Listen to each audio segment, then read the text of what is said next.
Namaskaram. Namaskare. Ay, namaskare. Ulit. Namaskaram. Namaskaram. Namaste or namaskar is a Hindu greeting that says, "The light in me sees and acknowledges the light in you, and the God in me sees and acknowledges the God in you." My name is Marky Mendoza. Welcome again to Reiki with Marky and yet another meaningful episode in our YouTube channel. Now, before anything else, you know the drill. Do not forget to please like, share, and subscribe to our YouTube channel. Do not forget to comment down below any suggestions or any comments, or if you're also going through any life experiences that you may possibly be needing my spiritual guidance and advice, naka-flash sa screen ninyo ang email address namin. Please send me a message and we will discuss this in our upcoming episodes. And of course, if you wish to honor your privacy, and syempre, kung hindi tayo masyadong comfortable to disclose our identity, that is perfectly fine. What matters is matulungan namin kayo. Okay? Now, welcome to yet another meaningful episode. And as you can see, ayan, medyo bagong ligo ako today. Akalain mo. Akalain mo naligo ako. Joke lang. But you know what? Actually, this is gonna be a meaningful episode for me because there's a fair reason why I had an urge to record another episode for today. Kahit na, to be honest, nag-record na ako ng episode kanina. But in my shower, kaya ngayon, no, fresh na fresh, kaligo lang natin, I had the urge to record another episode. But this one really is very close to my heart because one thing is for sure, every day I open my heart, my mind, and my soul to lessons and to blessings of wisdom. And normally, I get that in my shower. And I get blessings of wisdom when I do my shower. O kaya, when you're simply quiet. And what is the blessing or the wisdom that I received earlier, just now, that allowed me to and pushed me to record another episode for today?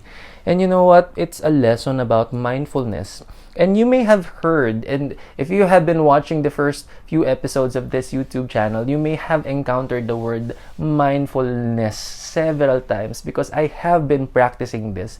But first, what is mindfulness? That is what this episode is about, and also how you will benefit from this after watching this episode.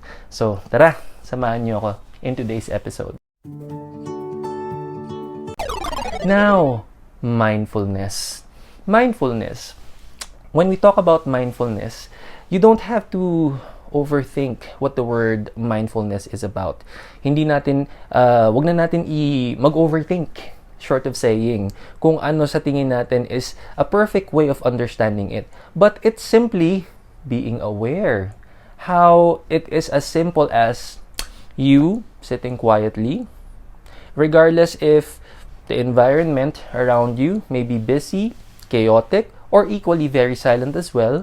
How aware are you about yourself, your surroundings, and anything and everything around you, internal and external? For example, if you're sitting here quietly, kahit no matter how busy your environment is, are you aware of what is around you? When you look around you, okay, I see a plant here. This is a nice plant. What kind of plant is it? What kind of material am I sitting on? Is it clean? The clothes that I'm wearing, is it clean? Does it smell good? Is it still okay? Does it look crumpled? Does it look presentable? Look around you and what else can you notice? What else can you realize? Ano yung kaya mong makita? And these are the things that you are going to do as an initial exercise. And I'm telling you, as you are doing this, it's as simple as being aware, looking around you, noticing whatever is around you. This is actually an exercise of not just mindfulness, but actually meditation. Now, in our upcoming episodes, we will dig deeper what meditation. We will also, and in this channel, we have mentioned that hindi lang tayo magbibigay ng mga tips on how to do it. We are also gonna give you mga exercises on eventually how you're also gonna start living a mindful life, a life full of Reiki, a life being more aware. Now, as I mentioned, that is basically one of the tips on how to meditate easily. Ganun lang kasimple. Pero that is external. Internally, what are the things that you're going to notice? When your eyes are closed, do you know that when you breathe in, do you realize how good it feels when you inhale? And how good it feels when you exhale? How it relaxes you every breath that you make? Or when you are quiet and when you allow stillness for a moment, do you know that your lower back is aching? Do you know that you're starting to experience a little illness? Or maybe when you start focusing on your breath, maybe that's the time that you realize that, medyo barado pala yung ilong ko. Medyo may hingal-hingal pala ako nararamdaman every breath. These are the things that I would want you to be aware. Internally, and then externally. Okay, now that my eyes are closed, I still hear a lot of, that's actually a bird. I hear a bird chirping.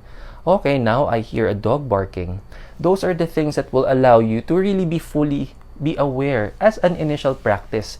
But that is only the tip of the iceberg. And what do I mean by that is just the tip of the iceberg? Actually, we start small. We start small exercises and being aware on what we are, what it is around us, what we are feeling, until eventually this exercise shall evolve into something greater that will allow you to really change and have that positive shift in your life. Anong ibig sabihin na to? I will share a very personal experience when I was young. This is me being very honest, and I'm not going to be afraid to really share my own personal experiences, no matter how yung sa iba medyo nakakahiya. But you know what? I'm not afraid to really share this experience with you. When I was younger, I'm not really very good with my personal hygiene. So, I always usually shower really quick. Hindi ako masyado nagsasabon, hindi ako masyadong maayos maligo. Proper, it was just fast. I guess for me the target or the goal is mabasa ako, masabon akong konti, banlaw na, that's it. But I don't really focus on the important parts. And to be honest, I'm not really very keen on the parts na alam ko na pag pinapawisan, may tendency mag-create ng odor. And you may have guessed it right. So I have body odor and I have stinky feet just because I'm not mindful. And slowly, as I was going through it consistently, and I'm still not just less careful, medyo walang pakialam, at the same time, hindi rin ako masyadong aware nung bata ako until I started getting feedback from other friends or my classmates. And not just that, even my breath, to be honest, I'm not really that keen. So in general, my whole when it comes to hygiene, I'm really not that particular until I started getting a lot of feedback na okay. And you know how it is, you get to be the joke of your friends. Okay, sometimes paparinig, si ganito, medyo mabaho, o kaya yung medyo and you know the story. But it starts there, and not until it will be very evident or someone will be brave enough to tell you, Marky, this is how you're smelling. This is what you are being talked about, and then that's the only time that you will get to change. But again, that is still part of the iceberg that I'm talking about. That is not just it. When you eventually become more mindful and more aware, whatever is inside, whatever is outside, eventually, kapag nasanay ka na, marirealize mo na there are a lot of things inside of you. Ganyan pala ako mag-isip.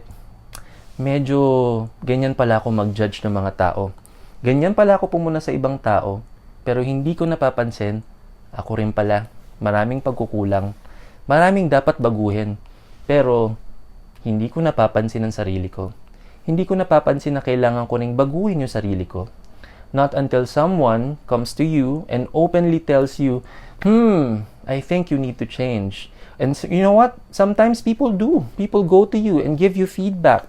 Offer you, especially the people that you love, may it be friends or family, they go to you and tell you, I believe this is something that you can change. But the question is, are you welcoming the wisdom and the blessing of these people? An opportunity for change. Do you welcome it? Are you honest enough to accept that this is something that you should change? Remember our guiding principle, our 5 Reiki principles, just for today. I shall accept all blessings. These are the blessings that are being offered to you by your friends, Are you accepting it? Or just because we are not, another principle, just for today, I shall work honestly. Hindi kasi tayo ganun ka-prepared pa sa katotohanan. Most of the time, masakit. And I feel you. And I've been there. And you know what? Until I fully practiced mindfulness, just being aware, I started with those small exercises na talagang nag-focus lang ako sa sarili ko, what is around me. And then, nung nasanay na ako, na nakakapansin na ako ng maigi, I started noticing how I think of things, how I process things emotionally, how I decide on things, and how I take action on it. Doon ko na-realize na ang daming kailangan baguhin. And then, I surrendered fully to the Reiki principles, tapos partnered by our 3 universal spiritual laws.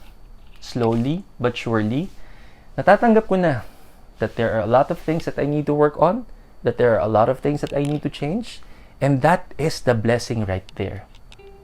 So for all of our viewers out there, in our upcoming episodes, I will also not gonna be afraid to keep opening my own experiences, my own realizations, and yung mga biglaang buhos ng wisdom.